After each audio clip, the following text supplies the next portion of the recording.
Marlene Doelen. Zoals jullie zien ben ik dat. Ik ben eigenaresse van een wijnrestaurant in Maastricht. En natuurlijk een heleboel... dank u. Een heleboel mensen denken natuurlijk, wijnrestaurant, ja oké. Alle restaurants verkopen toch lekkere wijn. En in mijn loopbaan kwam ik erachter dat je daar zelf heel goed in kan sturen. Natuurlijk ga je, net zoals vanochtend Slagmolen, het sterrenrestaurant ook een keuze had gemaakt. We willen alleen maar goede wijnen schenken. En dan denk je, ja, goede wijnen, dat bepaalt de gast natuurlijk. Of hij dat ook lekkere wijnen vindt. Nou, mijn restaurant is midden in de stad. Zoals jullie allemaal weten is Maastricht een Bourgondische stad. Heel veel concurrentie, heel veel conculega's. Dus wij hebben ons eigenlijk al vanaf het begin af aan gespecialiseerd in Limburgse wijnen. En toen kreeg ik het omslagpunt in 2013, denk ik. Dat ik dacht van, wow, er worden hier zoveel mooie wijnen gemaakt. Eigenlijk, als je dan ook kijkt naar het Limburgse gebied. Ik pak dan rondom Maastricht, 50 kilometer. Dus Maastricht is dan het centrale punt waar ons restaurant in gevestigd is. En toen kwam ik in aanraking met wijngaardeniers die al 10 jaar bezig waren, misschien al 20 jaar. En dan die stokken, dat zijn natuurlijk echt oudere wijnstokken waar al veel kracht in zit. En natuurlijk leer je in je opleiding... Even mijn historie is dat ik de hotelschool heb gedaan. Ik heb altijd in de horeca gewerkt, uiteindelijk dus mijn eigen bedrijf. Ik ben vinoloog, is iemand die dus gestudeerd heeft voor wijn. Die denkt alles van wijn te weten, want we kunnen natuurlijk heel goed proeven en beoordelen. En we weten ook hoe we die wijnen moeten kunnen verkopen. Maar eigenlijk begint het met je handen in de klei staan. En daar ben ik dus nu mee bezig. Ik doe nu een opleiding hier bij Sintra in Hasselt. En nu kom ik er pas... Niet dat ik er nu pas achter kom, maar wat een werk jullie allemaal moeten doen. En toen ik de hotelschool deed, toen dacht ik echt van... ik ga nooit een eigen zaak beginnen. Want jezus, wat een risico's allemaal. Gaandeweg heb ik mijn zaak al bijna 25 jaar. En nu ben ik een beetje aan het einde van mijn loopbaan. Mijn kinderen nemen de zaak over. En dan denk ik, wat moet ik nu met mijn tijd gaan doen? En toen dacht ik van, goh, eigenlijk ben ik zo bezig met die kwaliteit van wijnen...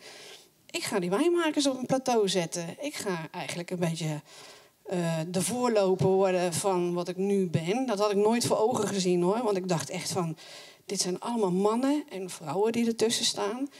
Die allemaal met passie, met hun hele hebben en houden, zo'n fles wijn vasthouden. Dat is toch fantastisch?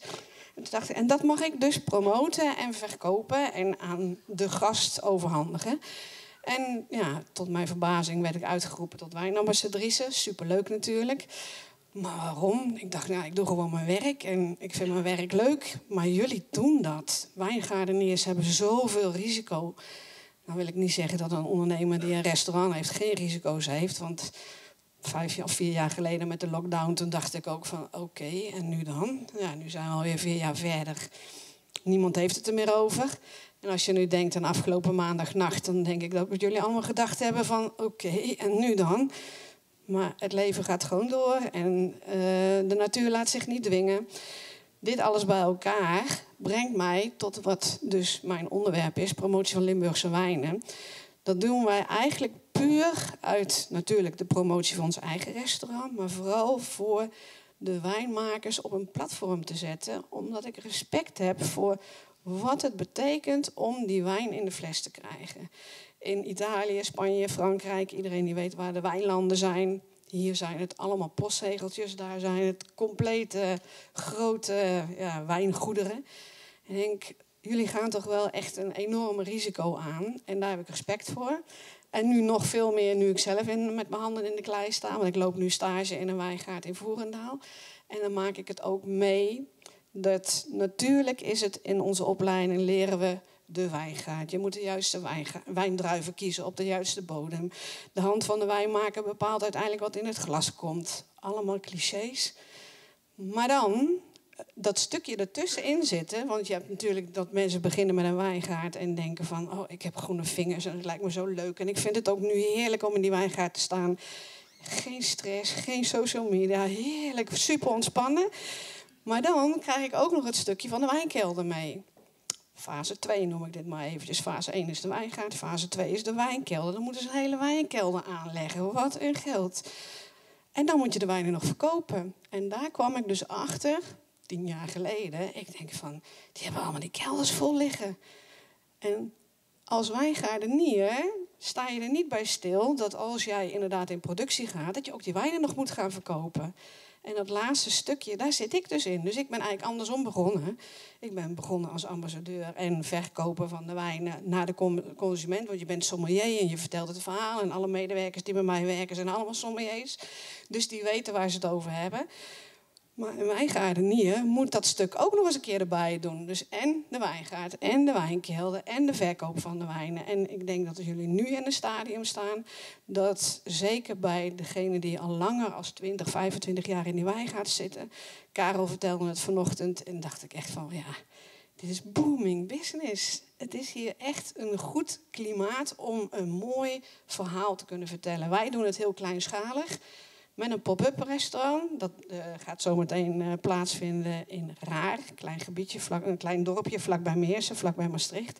En dan zetten wij een glazen paviljoen neer. Enkele van jullie zullen er al geweest zijn. Maar dat is echt in een wijngaard, zoals je die rechter foto ziet. Mensen zitten in een glazen paviljoen, dus met verwarming. Als het heel warm is, hebben we airconditioning. En je hebt de beleving aan de gaard. En natuurlijk is dat heel erg leuk, omdat het eindig is. Het is maar een maand dat we daar staan. En daarna is het weer weg. En dat is eigenlijk de promotie voor de Limburgse wijnen, waar ik heel blij van word als onderneemster. En ik hoop dat de wijngaardeniers daar ook heel blij van worden. Ik geloof dat dit mijn verhaal was. Ja. Oh ja, ik ben ook nog uitgeroepen tot ambassadrice van de Stichting Promotie Limburgse Wijnen.